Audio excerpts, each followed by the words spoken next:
Yun.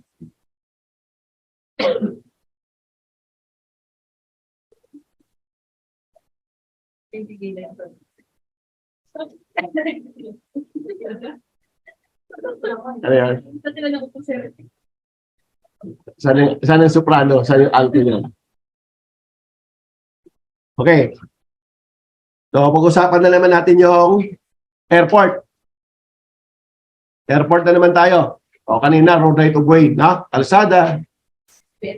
O, ngayon, airport.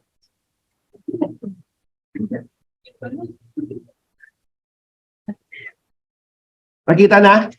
Nakita na sa notes?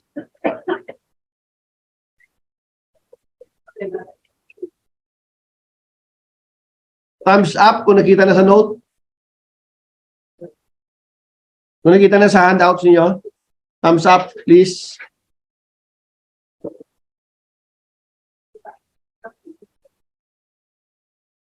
Okay. Sabi dyan, in accordance with the standards and recommended practices, or SARP in short, of the International Civil Aviation Organization, where the Philippines is a member state and of Administrative Order Number 5, Civil Air Regulation of the Air Transportation Office, the following rules and regulations shall govern the construction of buildings, structures within the 24-kilometer radius of aerodromes where turbojet aircraft operates, and within 10-kilometer radius of aerodromes where no turbojet aircraft operates. Ano yung pagkakaiba ng turbojet and non-turbojet? Kasi ang restriction ay pag turbojet aircraft, may restriction within 24-kilometer radius. Pag non-turbojet, may restriction within the 10-kilometer radius of aerodrome. So, anong pagkakaiba? Pag sinabi natin turbojet, yun yung mga Boeing. Sinasakyan natin Cebu Pacific na mga malalaki. Pag non-turbojet, yun yung mga tinatawag nating yung mga maliliit na yung kanyang ilisi nasa harap, no? Or minsan yung meron din yung Cebu Pacific na mga maliliit na tora-tora, di ba? Non-turbojet yon. Turbojet, yung mga may Boeing. Kasi nga, ano yung takbo sa runway muna because of that turbo, ano niya. So, yun ang pagkakaiba ng dalawa. Okay? So, pagka non-turbojet, may restriction within the 10-kilometer radius of aerodrome. Pag turbojet, 24-kilometer radius from aerodrome.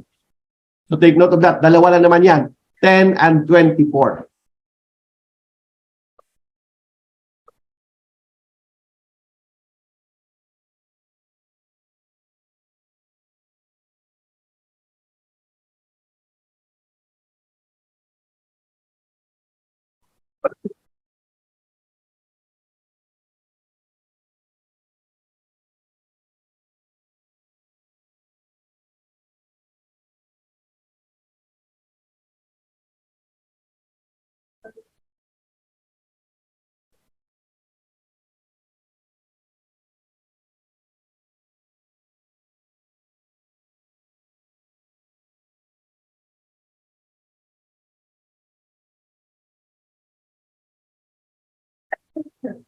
So, sinasabi dyan, the height of building or structures within this area shall be limited by an imaginary line with slope of 2% or 1:50 for aerodromes where turbojet aircraft operates.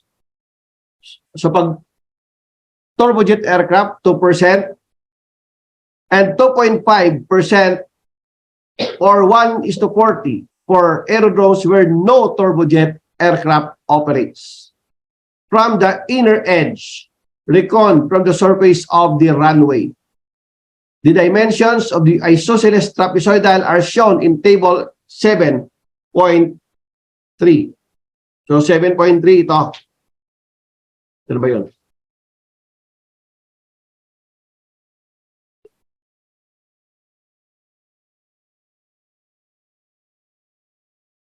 Oh, wala na ilagay. Ay, ito. Table 7.3. Okay? Yan ang sinasabi dyan. Inner base, 300 meters, 150 and 100.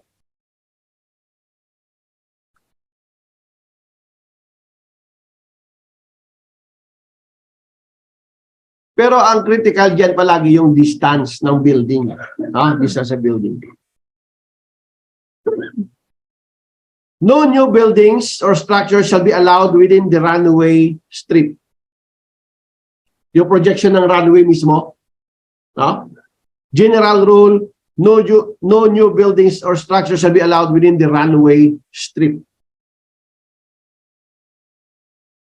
I-height clearance certificate. Kasi ito requirements natin pagka malapit tayo sa airport, kukuha tayo ng clearance sa Air Transportation Office as a requirement sa ating pag-apply ng building permit application. So a height clearance certificate shall be first secured from the Air Transportation Office before a building permit may be issued for the construction of buildings or structures located within the 4-kilometer radius of the runway ends of an aerodrome, regardless of height. Okay? Regardless of height, walang restrictions na kailangan ganitong height lang. Regardless of height, as long na nandun siya sa 4-kilometer radius of the runway, kailangan mo mag-secure ng air transportation clearance. From 4-kilometer to 24-kilometer radius of the runway ends of an aerodrome where turbojet aircraft operates and exceeding 45 meters in height above the elevation of the runway. 45 meters ang structure within the 4 to 24 kilometer radius. No? Pag nag-exceed ng 45 meters ang iyong structure, kailangan mo na ng ATO clearance.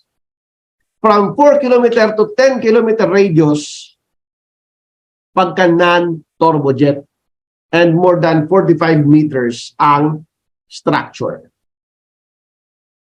Dito natin titingnan. Yan. Okay? Longitudinal, ito yung longitudinal section. Ito yung 45 meter na clear. So from the edge of that runway, ito yung start ng runway, no? Ito, end or start ng runway. So may 60 meters na clearance. 60 meter na clearance. And then we have the dimension of 2,250 meter. Diyan nagsisimula ang 45 meter na clear height ng structure. Pag lumagpas dyan ng 45 meters, kailangan mo ng clearance. Pag yan ay pasok sa 4 to 24 kilometer radius, kung turbojet ang nag-ooperate. And within to 4 to 10 kilometer radius, pagka non-turbojet ang nag-ooperate. Yan na naman ang critical dyan sa dalawa. Okay? Laro? Yan. So, ito, 45 meters. No? So, ito yung slope 1.7 and 1:20. Ang nakikita ninyo sa picture, Philippine Airlines. Philippine Airlines, nag-crash landing. Crash landing on you. Nag-crash landing. Saan yan? Sa tingin nyo, saan ito? Saan ito? Sa Bacolod. Ito ay sa Bacolod. Maraming taga Bacolod dito eh. Maraming taga LCC dito eh, di ba? No? Ewan ko lang kung alam pa ng mga taga LCC ito. Ito yung kwento noon. Ito yung kwento. Asa yung mga taga Bacolod? Paki-raise nga ng hand. Yung mga taga LCC dyan, paki-raise nga ng hand. Para makita ko kayo. Ito ay lumang airport doon sa Singkang, Barangay Singkang. Okay? Kasi ang airport ngayon, bago na sa Silay. Bago na yon, no? And yung airport sa Silay, international standard compliance na. Yung airport sa Singkang, domestic, and non-compliant pa yung runway. And projecting to that airport is Sugarland Hotel. No? So alam ng mga taga Bacolod yung Sugarland Hotel. So projecting to that, either take off or landing, Sugarland Hotel. Ano nangyari sa kwento? Yung Sugarland Hotel, nag-extend, kasi two-story lang yan eh. Nag-extend ng up to 4 or 5. Nag-extend up to 4 story without ATO clearance. Pinabakbak ng province and ng city at ng ATO. Pinabakbak yung structure. Kasi sinasabi doon, pasok siya doon sa portion na maapektuhan siya sa take-off and landing. Okay? Tingnan natin. Mas maganda to eh.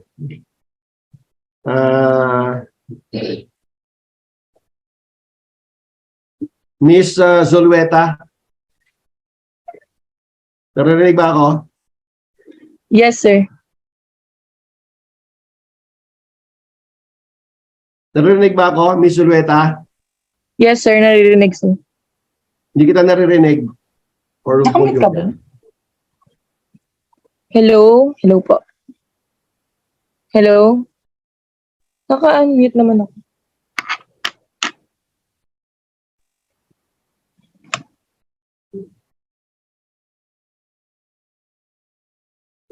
Arha, nandiyan ka ba? Yes, sir. Volume.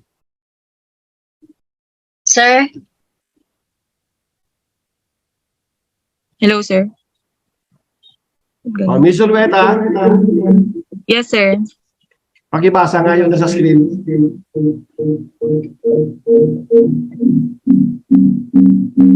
Saan part, sir? Bakit ang gagaling? Mababasa mo ba yun sa screen? Kung ma-zoom in. Yung... Some part, sir, yung babasahin.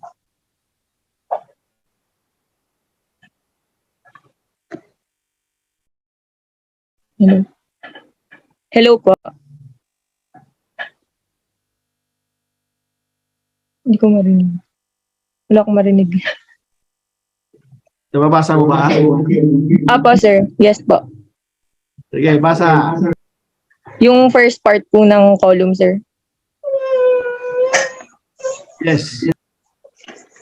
The Court of Appeals 9th Division in Cebu recently slammed the Air Transportation Office for having ordered the demolition of the 4th floor of the Sugarland Hotel in Bacolod City. But the court also told the city and provincial governments to pay the agreed damages to the hotel and its owner, Felix Yusay. Ironically, the CA decision was issued just before the death of Yusay. The latter, however, must have gone to the beyond aware that the CA had vindicated him. but the Bacolod city government and the province of Negros Occidental were ordered to pay the promised damages of 3.6 million pesos and 4 million pesos, respectively, as embodied in the Memorandum of Understanding they had inked on May 20, 1994, in the presence of ATO Chief Panfilo Villaruel. The MOU was signed by Bacolod Mayor Alfredo Montelibano Jr. and former Vice Governor Romeo Gamboa. Villaruel presided over the meeting. Also signing the MOU were former Presidential Assistant Daniel Lacson Jr. and then 2nd District Congressman Manuel Puwe as witnesses. That was when USAI, on behalf of Sugarland Hotel, agreed to have the fourth floor of the hotel demolished in line with Villaruel's contention that it violated the allowable gradient of 1.6% for aerial navigation. The Bacolod Airport then resumed operations with 95% of the demolition work undertaken. The SP of Bacolod issued resolution numbers 930 and 931 declaring the undemolished parapet, shells of 5 rooms and water pressure tanks as public nuisance to be summarily abated. Later, the airport task force under architect Ramiro Garcia was tasked to supervise the demolition job.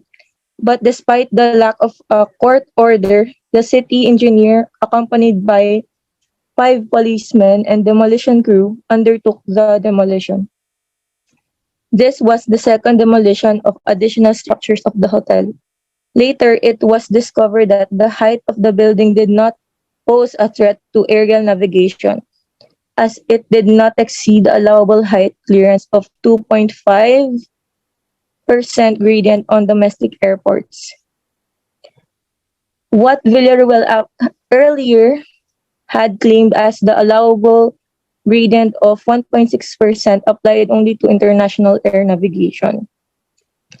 The court also pointed out that the International COA Annex 14, particularly, hindi ko makita, hindi ko na pumabasa yung part ng dulo.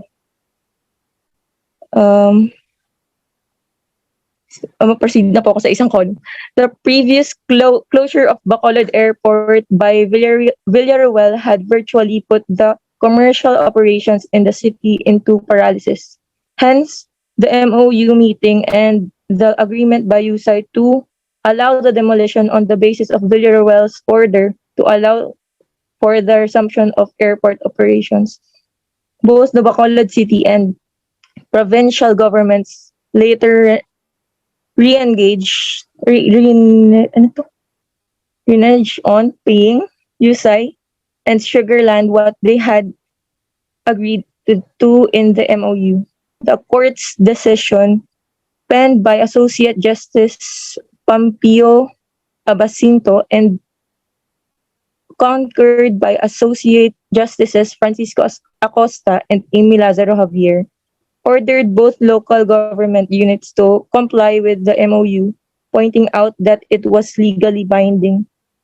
The court, however, slapped down the claim for reimbursement by both, pointing out that neither ATO nor the Department of Transportation and Communications had bound themselves to pay or reimburse the payments by the two LGUs.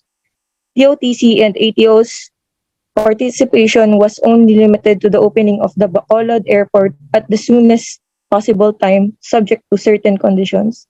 It also rejected the 12% interest per annum on the amount payable, stressing that the amounts pledged represent only assessed value of the demolished fourth floor. The court also rejected the claim of 12 million pesos in unearned income of the hotel, as both USAI and the Sugarland failed to present evidence to substantiate their claim, which cannot be proven with certainty. The CA, however, slapped on the agencies concerned a temperate or moderate damage of 6 million pesos since it found that some pecuniary loss had been suffered by the claimant. It also pointed out that Yusay suffered mental anguish, serious anxiety, besmirched reputation, social humiliation, etc., and awarded him 1 million pesos in moral damages. In addition, the CA also awarded 1 million pesos in exemplary damages in recognition of the appellant's overly oppressive conspiracy and concerted designs to evade their bounden obligation under the MOU. It also awarded 600,000 pesos in attorney's fees to lawyer Reynaldo Bagaching, who handled the Sugarland suit. No word has been received so far from the Bacolod Legal Counsel nor from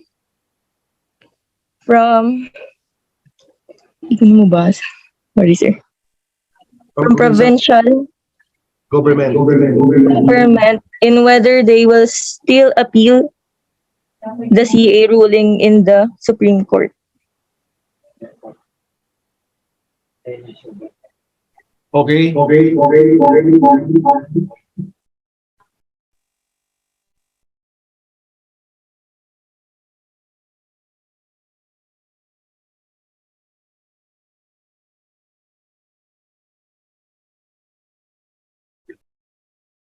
Okay, so yung masaklap dito,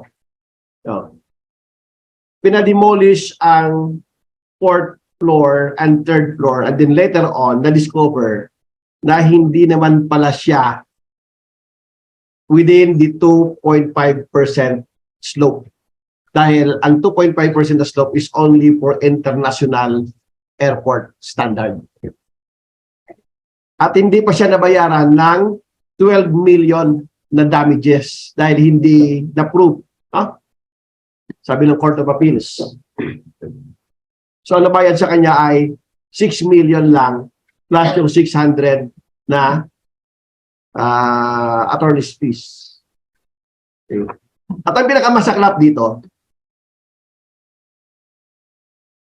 na-demolish ang 4th floor and yung 3rd floor na hindi naman violation. And at the end, nilipat ang Bacolod Airport sa Silay. Yan ang nakakadismaya. No?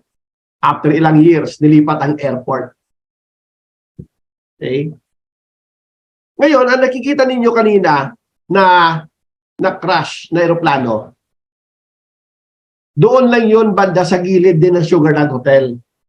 Sa totoo lang, ang pinag-uusapan kasi dito ay ang 2.5% na take-off and landing. Pero, ang naging problema talaga dito sa Bacolod Airport, short ang kanyang runway. It does not really comply to even domestic standard. Ngayon, malaki yung eroplano, nung pag-landing niya, pagtakbo, hindi na control ng piloto ang preno. Lumagpas sa runway na overshoot doon sa creek na malapit din sa Sugarland Hotel. Okay? Yun ang nangyari dyan. Pero yun nga, nakakalungkot doon, hindi naman violation. Okay? Pero, ang hindi lang kasi nababanggit sa kaso is nandun siya sa within 24 kilometer radius. No? So parang hindi lang na-cite kasi yung portion ng within 4 to 24 kilometer radius. Siguro kung na-cite yung within 4 to 24 kilometer radius, baka matatalo ang Sugarland Hotel. Dito, ang pinag-usapan lang kasi nila, yung slope lang na 2.5%, which is intended only to international navigation. Okay? So take note, no? Pagka may mga may mga project kayo later on, no? Na airport. So ito yung Sugarland Hotel. Ito 'yon. Okay? Nag-extend ng up to 4 story. Yan. So ngayon, nabalik na siya sa Hindi ko na alam kung nag-extend ulit ngayon, no? Kasi wala na airport. No? So ito yung runway. Ito yung runway. Ito yung Sugarland Hotel. Kapag tinignan nyo, yan ang direction. Yan. Although pag tinignan mo, hindi naman masyado talaga, hindi naman talaga hagip, no? Pero posibleng mahagip ng pakpak ng aeroplano portion. No, nakikita ko dyan. So, yon. Okay? Yung harap ng Sugarland Hotel, yan ang tinatawag na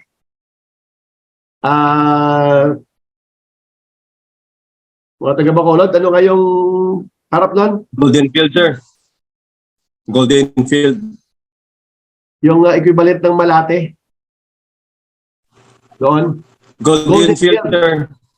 Yan ang tinatawag nilang Golden Field Memorial Complex. No? Golden Field. Yung Golden Field na yan, dyan mo makikita yung mga agila na panggabi. No? Nasa umaga, tahimik ang lugar. Sa gabi, maraming mga naka-aquarium. No?